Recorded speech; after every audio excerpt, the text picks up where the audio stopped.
Signal కాడ నిలబడుడు టిక్క టిక్క ఫోటోలు కొట్టుడు ఇక చెక్కింగ్ల దొక్కితే బండాపి చలాన్ బరుకుడే ఏ రూట్లో ఎవరు వస్తున్నారా ఏడ రూలు తప్పుతున్నారా ఎట్లా ఫైన్లు వేద్దామా అని గిదే ఆలోచన చేస్తారా ట్రాఫిక్ కంట్రోల్ చేసుడు కంటే ఎక్కువ ఫైన్లు రాసుడు మీదనే ఉంటారు ట్రాఫిక్ వాళ్ళు అని గునుగుతుంటారు బండ్లు నడిపేటోళ్ళు కానీ గిడ చూడురు ఏం చేస్తున్నారో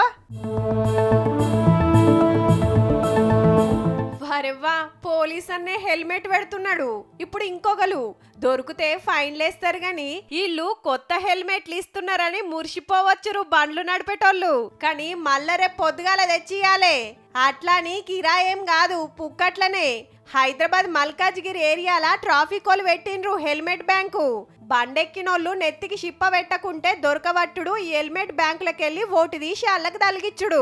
we are giving them helmet to borrow for 24 hours 24 గంటలు వాళ్ళ హెల్మెట్ తీసుకొని next day with new helmet for themselves ఈ హెల్మెట్ ని వాపస్ ఇచ్చేసి వెళ్ళొచ్చు. చలాన్ల మీద చలాన్లు వేసినా కొందరు ఇంటలేరట ఇక ఇట్లా కాదని ఈ ఉపాయం చేసిండ్రు మంచిగానే ఉన్నది గాని హెల్మెట్ తీసుకున్నోళ్ళు అటే పోతే ఎట్లా అంటారా బండి నెంబరు ఫోన్ నెంబరు ఏడుంటారో వివరాలు రాసుకుంటారు. ఇప్పటికీ తీసుకున్నోళ్ళంతా ఒక రోజు అటో ఇటో వాపస్ తెచ్చిచ్చిండ్రట. There are lot of deaths happening. So per day, according to last year's statistics, 10 deaths. నెత్తికి షిప్ప పెట్టకుంటే గింత డేంజర్ ఉంది మళ్ళా. ఓ 1000 రూపాయలు పోతే పోయినాయి గాని ఓ మంచి హెల్మెట్ తీసుకోండి బండెక్కంగానే తలిగియుర్రి. కానీ ఫైన్లేసి సతాయించకుండా బండ్లు నడిపేటోళ్ళ పానాల కోసం గిట్ల తండ్లాడుతున్నారంటే తారీఫ్ చేయాల్సిందేనబ్బా.